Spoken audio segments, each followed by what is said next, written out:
अ, तो खाने-पीने की महँगाई से जो है जनता तंग हो जाती है और कई बार सत्ता को जो है इसका नुकसान होता है, ये तो मालूम ही है।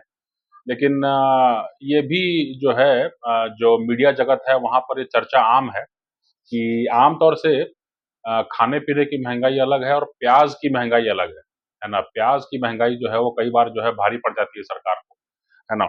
और इसीलिए सरकार भी जो है अपनी तरफ से पूरी कोशिश करती है कि खाने-पीने की महँगाई पर तो नज़र रखे ही, लेकिन प्याज़ को भी जो है उसका दाम दाम ना बढ़ने पाए।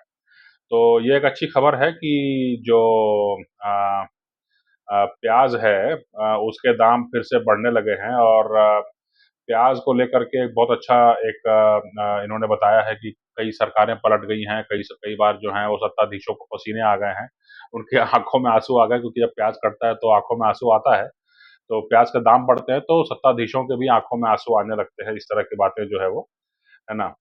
अच्छा ये एक कुछ दिलचस्प किस्से हैं, है ना? इसमें बताया जा रहा है कि अ, जो हाँ, इंदिरा गांधी जो है हाँ, हाँ, इंदिरा गांधी जो हैं पहली जो गैर कांग्रेसी सरकार थी उसको हटा करके जो है जब सत्ता में लौटी, है ना? तो उसके पीछे भी जो है उस समय प्याज़ के दामों का जो है बड़ा हाथ था, ऐसा बताया जा रहा है इसमें, है ना? और उसके बाद में 1998 में फिर से जो है जो प्याज़ के दाम हैं वो उसमें जो है बीजेपी की सुषमा स्वराज जो उनके नेतृत्व वाली दिल्ली सरकार को जो है वो हार का मुँह देखना पड़ा और शीला दीक्षित जो है दोबारा लौटी सत्ता में और उसके बाद जो है वो 3 टर्म की मुख्यमंत्री बनी रहीं।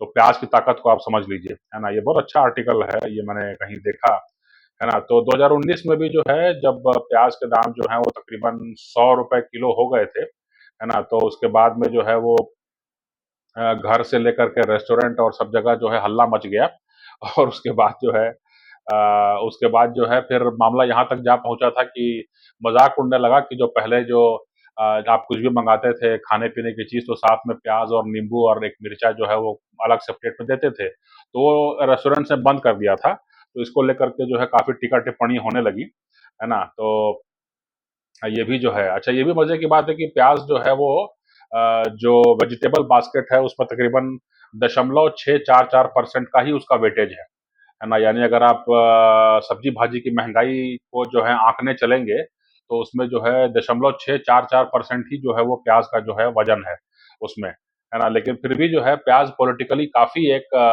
महत्वपूर्ण विषय है और भारत में कम से कम जो है सरकारों को हिला देने की क्षमता और सरकारों को पलट देने की क्षमता इसने दिखाई है ना?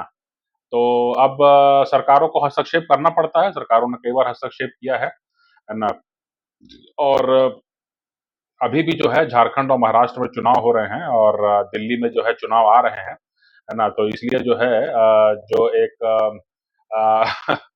सरकार जो है वो प्याज़ के दामों को लेकर के काफ़ी गंभीर है और प्याज़ के दामों को जो है एक हद से ज़्यादा बढ़ने नहीं देगी, है ना? और अम, जो है अच्छा, इसमें जो है बताया जा रहा है कि फिलहाल जो है वो प्याज़ के दाम जो है बढ़े हुए हैं, उसके पीछे कारण ये है कि जो खरीफ की जो पैदावार है, वो अभी तक मार्केट में नहीं आई है, उसके आने पर जो है ये दोबारा से जो है वो जो है प्याज़ के दाम जो है काबू में आ जाएँगे, है ना? तो ये जो है कुछ मतलब कुछ ऐसी जानकारी है जो आपके काम की हो सकती है, रुचि की हो सकती है। हो सकता है कि आपको जब भी कभी भारत के राजनीतिक इतिहास के बारे में लिखने का मौका मिले, तो एक आध पन्ना जो है प्याज़ के लिए भी आप ज़रूर देना चाहेंगे, है ना? तो ये कुछ जो है महत्वपूर्ण विषय हैं।